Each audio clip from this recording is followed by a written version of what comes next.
Justice Minister Peter MacKay has been under fire this week for what many are calling sexist remarks about the gender roles of women and men. Now a key person is coming to his defense, his wife. For more on this, we're joined from Ottawa by the host of Power Play, Don Martin. Good morning to you, Don. Where's it? All right, remind us where this all started. Big sigh. Yeah. All right, if you got to go back a couple of weeks when he addressed the Ontario Bar Association, bemoaning the lack of women applicants for the top jobs on the bench and sort of suggesting, you know, women want to stay at home and bond with children and that sort of thing, which got a predictable howl of protest. People say, well, what? You think the lack of applicants has something to do with that? And really having no proof that there really is a shortage of women applicants. They don't publish those figures, so we really don't know if he was talking through his hat or not. But that got much more compounded. You know, these things, once they get a life of their own, just snowballs. Stuff keeps coming out, right? So, of course, there's the Mother's Day statement and the Father's Day statement that look pretty different and pretty much defined on old school definitions of duties of mothers and fathers.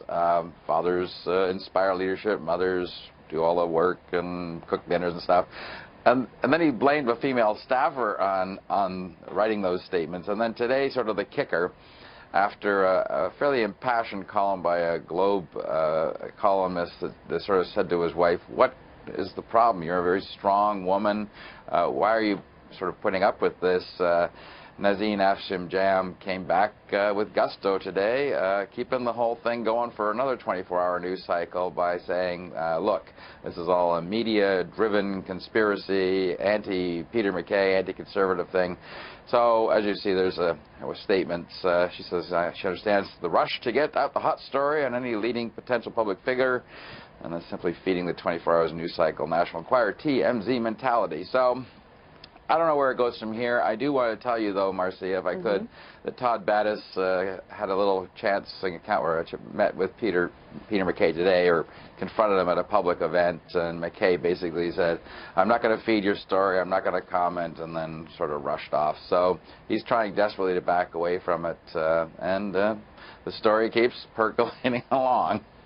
Yeah, clearly he wants this to come to an end. So will it, do you think, is this letter from his wife going to, you know, put the nail in the coffin, so to speak? Maybe. I mean, let's face it, we're heading into a summer long weekend. People are turning off politics pretty quickly. She's a very credible woman in her own right. Went on an international campaign to save an Iranian girl from death row. It was ultimately successful. She's not a woman to be trifled with. She obviously is going to speak her mind, and she has done so. But, you know, every time you think it's over, something new comes out of the pipeline. Well, yeah, the letter in the Globe, I think, added fuel to the fire. Absolutely. And Tom Mulcair is calling for Peter MacKay to be replaced as Justice Minister. So now it's into that political realm now, so the reaction will continue to spiral out, and where it ends, nobody knows.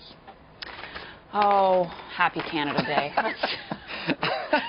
You don't sound very impressed with this story at all, No, Marcia. I'm biting my tongue is what I'm doing, Don Martin. Thank you very much. All right. All right, we'll talk to you later.